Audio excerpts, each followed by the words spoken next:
क्या हो अगर मैं आपसे कहूं कि भारत के समुद्र में छिपा एक ऐसा शहर है जो हजारों साल पहले अपनी पूरी चमक धमक के साथ अस्तित्व में था।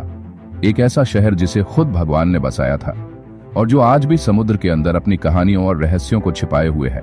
जी हाँ, हम बात कर रहे हैं द्वारका की। क्या वाकई द्वारका भगवान श्री कृष्ण की नगरी थी? क्या यह शहर प्रकृति की क्रूरता का शिकार हुआ या इसके डूबने के पीछे कोई दिव्य शक्ति थी?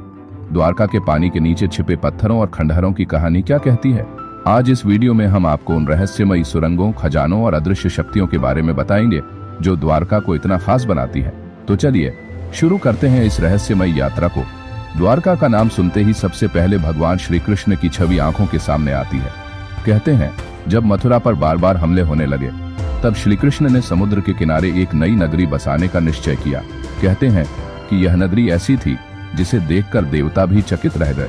सोने के महल, चमचमाती सड़कों और विशाल किलों से सजी द्वारका एक दिव्य नगरी थी।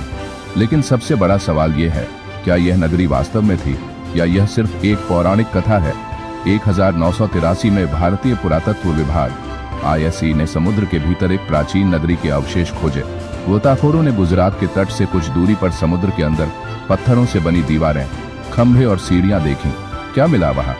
विशाल पत्थर की संरचनाएं जो एक शहर का नक्शा बनाती हैं, प्राचीन बर्तन जिन पर ऐसी चित्रकारी थी जो आज से हजारों साल पुरानी मानी जाती है, ऐसी दीवारें जो आज भी समुद्र की लहरों का सामना कर रही हैं।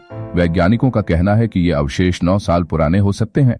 लेकिन तब सवाल उठता है कि इतने प्राचीन और विकसित शहर का निर्माण किसने किया होगा और ये समुद्र के नीचे कैसे डूब गया? भागवत पुराण के अनुसार महाभारत युद्ध के बाद यदुवंश में आपसी कलह शुरू हो गई। इस कलह ने पूरे वंश को खत्म कर दिया। जब भगवान श्री कृष्ण ने पृथ्वी से अपना देह त्याग किया तो उनके जाने के बाद समुद्र ने उनकी नगरी को लीन लिया। कहानी कहती है कि द्वारका का डूबना भगवान की इच्छा थी। लेकिन क्या यह सच में एक श्राप था? वैज्ञानिकों का मानना है कि हजारों साल पहले समुद्र का जलस्तर तेजी से बढ़ा, जिससे द्वारका समुद्र में समा गई। कुछ शोधकर्ताओं का कहना है कि एक बड़ा भूकंप या सुनामी इस आपदा का कारण हो सकता है। लेकिन यहाँ एक और रहस्य है, क्या द्वारका का डूबना सिर्फ एक प्राकृतिक घटना थी या इसमें किसी अदृश्य शक्ति का हाथ था? द्वारका के रहस्यों में सबसे बड़ा सवाल है वहां छिपा खजाना। कहा जाता है कि द्वारका में ऐसे अनमोल खजाने छिपे हैं जिन तक कोई नहीं पहुंच सका। सोने और हीरों से बने महल, अनमोल मूर्तियां और ऐसी तकनीक जो आज भी हमारी समझ से परे है। शोधकर्ताओं ने द्वारका में सुरंगों की संरचना देखी है जो समुद्र के अंदर एक विशाल नेटवर्क बनाती हैं। लेकिन सबसे बड़ा रहस्य यह है, इन सुरंगों का उपयोग किस लिए किया जाता था और क्या इनमें कुछ छिपा हुआ है? द्वारका में मिली संरचनाएं बताती हैं कि यह सिर्फ एक शहर नहीं बल्कि एक उन्नत सभ्यता थी।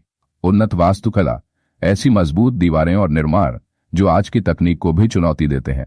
जल प्रबंधन प्रणाली, पानी की निकासी और आपूर्ति के लिए ऐसा प्रबंधन जो आज भी आधुनिक तकनीक से परे है। कुछ लोग मानते हैं कि द्वारका के निवासी उन्नत विज्ञान और तकनीक का उपयोग करते थे। क्या यह संभव है कि द्वारका के लोग आज की सभ्यता से भी अधिक विकसित थे? द्वारका से जुड़े कुछ रहस्य आज भी वैज्ञानिकों को उलझन में डाल देते हैं। गोताखोरों ने कई बार रिपोर्ट किया है कि द्वारका के खंडहरों के आसपास अजीब सी रोशनी दिखाई देती है। समुद्र के भीतर से आती रहस्यमयी आवाजें जिन्हें आज तक समझा नहीं जा सका। कुछ स्थानीय मछुआरे कहते हैं कि वहां ऐसी जगहें हैं जहां नावें अपने आप रुक जाती है। क्या ये सब भगवान श्री कृष्ण की शक्ति का प्रमाण है या यह किसी और दुनिया का संकेत है? द्वारका सिर्फ एक नगरी नहीं बल्कि इतिहास, पौराणिकता और विज्ञान का संगम है।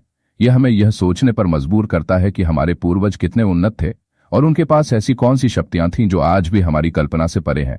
क्या द्वारका भगवान का चमत्कार था या ये एक उन्नत सभ्यता की कहानी है? यह रहस्य शायद कभी पूरी तरह सुलझ न सके, लेकिन यही तो इसे इतना खास बनाता है। वीडियो अच्छा लगा हो तो इसे लाइक और शेयर करें और चैनल को सब्सक्राइब करना ना भूलें। मिलते हैं अगले रहस्यमयी सफर में। तब तक के लिए जय श्री कृष्ण।